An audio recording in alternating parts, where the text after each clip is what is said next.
నమస్తే ప్రేక్షక దేవుళ్ళందరికీ మా హృదయపూర్వక నమస్కారాలు. చాలామంది మేము మీటింగ్కి వెళ్తున్నప్పుడు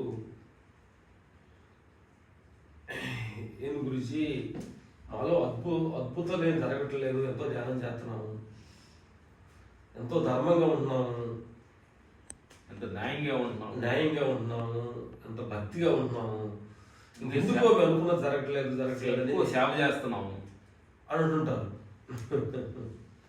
ఆత్మమిత్రులారా, అద్భుతాలు నీ దగ్గర అన్ని జరుగుతున్నాయి కానీ నువ్వు అద్భుతాలు గుర్తించలేకపోతున్నావు. ఏంటో అద్భుతం తెలుసా? నువ్వు మాట్లాడుతున్నావు, అది అద్భుతమైన అద్భుతం. నువ్వు చూస్తున్నావు, అది ఒక అద్భుతం. నువ్వు వింటున్నావు, అది ఒక అద్భుతం. నువ్వు నడుపుతున్నావు, అది అద్భుతం. నువ్వు ఆలోచిస్తున్నావు, అది అద్భుతం. ఆలోచించింది మాట్లాడుతున్నావు చూడు, అది అద్భుతం. ఇన్ని అద్భుతాలు పెట్టుకొని ఇంకా అద్భుతాలు జరగలేదు అంటారే. నువ్వు చిన్నప్పుడు నీ ఒక 10 సంవత్సరాలప్పుడు చేసిన పని ఇప్పుడు నీకు గుర్తుంది, ఇది అద్భుతం. కాబట్టి ఇన్ని అద్భుతాలు భగవంతుడు మనకి చైతన్యం ద్వారా జరుగుతుందంటే ఈ అద్భుతాలు మర్చిపోయి ఇంకేదో జరగాలనుకుంటాం చూడు, అదే తప్పు. కాబట్టి ఈ చైతన్యం లోపల ఉండే మాట్లాడటానికి, చూడటానికి, వినటానికి, నడుపుతానికి కారణమైనప్పుడు ఇంతకంటే అద్భుతం ఏముంది? ఇదే భగవంతుడు, నువ్వే భగవంతుడు, నువ్వే సత్యాన్ని మనం తెలుసుకొని ఆనందంగా జీవితం గురించి, విపాసన గురించి మీకు 2 మాటలు చెప్పాలి. మాకు 10-15 సంవత్సరాల ముందు ఆకలివాడికి అన్నం వచ్చింది, పేరు లేనివాడికి పేరు వచ్చింది, డబ్బు వచ్చింది, అన్ని పదవులు వచ్చినాయి, మంచి వాదా కూడా వచ్చింది, ఇటు చోటుపాటు మాకు భయం కూడా వచ్చింది. అప్పుడు మా ఇద్దరికి మీ ఇద్దరు మాట్లాడుకునేవాళ్ళు, మనకు అన్నీ వచ్చినాయి, భయం ఎందుకు వచ్చింది? ఈ పేరు ఎక్కడ పోద్దు, మనం చచ్చిపోతే డబ్బులు ఎంత ఎవరు తింటారు అనే భయం కూడా వచ్చింది మాకు. అప్పుడు అసలు ఇన్ని ఉందా మన భయం వస్తుందంటే భయం లేనిది ఏదో ఒకటి ఉంది అని సత్యాన్ని మేము అన్వేషణ చేస్తున్నప్పుడు మాకు సత్యనారాయణ అని ఒక ఆయన కోడయాక్టర్ ఇట్లా విపాసన నాగార్జున సాగర్ దగ్గర ఉంటుంది, 10 రోజులు మౌనంగా ఉంటారు, ఎవరు మాట్లాడకూడదు అని చెప్పిన ఒక సత్యాన్ని మాకు చెప్పారు.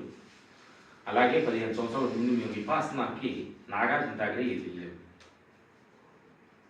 వెళ్ళిన తర్వాత నాగార్జున దగ్గరికి వెళ్ళిన తర్వాత విపాసనకి 10 days క్లాస్కి వెళ్ళిన తర్వాత అప్పుడు బయటి ప్రపంచాలు చూసి భయపడుతున్న వాడికి మాకు మా లోపల సత్యాన్ని కెమెరా అలా మా లోపల తిప్పాడు బుద్ధ భగవాను. తిప్పి ఎక్కడో భయం లేదు, మీ లోపలే భయం ఉంది అని సత్యాన్ని ఆ విపాసనలో మేము తెలుసుకున్నాము. దేని మీదైతే ఒక రాగం ఉందో, దేని మీదైతే దేశం ఉందో అదే భయం. ఓ దాని మీద రాగం, ఒక దాని మీద దేశం. ఈ రెంటికి ఘర్షణే నీకు భయం వస్తుంది అని చెప్పి ఆ సత్యాన్ని మాకు విపాసనకి వెళ్ళిన తర్వాత మాకు జ్ఞానం బోధమైంది. బుద్ధభావం దగ్గరికి వెళ్ళిన తర్వాత రాగదేశాలకు అతీతంగా ఉండటమే ఆత్మ పైనం అని సత్యాన్ని చెప్పడం జరిగింది. బుద్ధుడి దగ్గరికి వెళ్ళిన విపాసనలు మేము తెలుసుకున్నాము.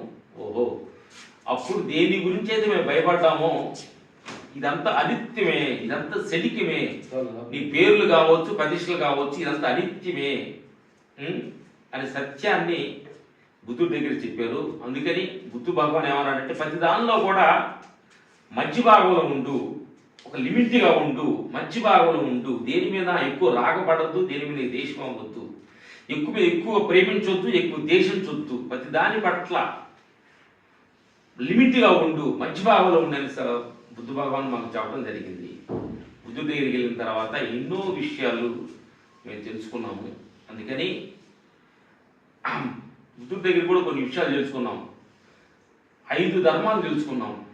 ఈ దేహ ధర్మం, సంసార ధర్మం, ప్రపంచ ధర్మం, ఆత్మధర్మం. ఈ ధర్మాలన్నింటిలో మనిషి భద్రతగా ఉండాలి, అన్నింటిలో లిమిట్గా ఉండాలి, అన్నింటిలో ఉండాలి సత్యాన్ని గురుగారి దగ్గర బుద్ధ భగవాన్ దగ్గర విపాసనలో గోయంక గారు చెప్పిన క్లాస్లో మేము నేర్చుకోవడం జరిగింది. అలాగా మేము ఒక 7 టైం విపాసనకి వెళ్ళి ఇంకా లోపలికి వెళ్ళి ఇన్నర్ ట్రావెల్ చేసుకుని కొన్ని విషయాల్ని లోపల అంతరాత్మలో అంతర్లోపల అంతర్వాణికి వెళ్ళి ఇన్నర్లోకి వెళ్ళి ఈ కొన్ని విషయాలు మేము తెలుసుకోవడం జరిగింది. Thank you.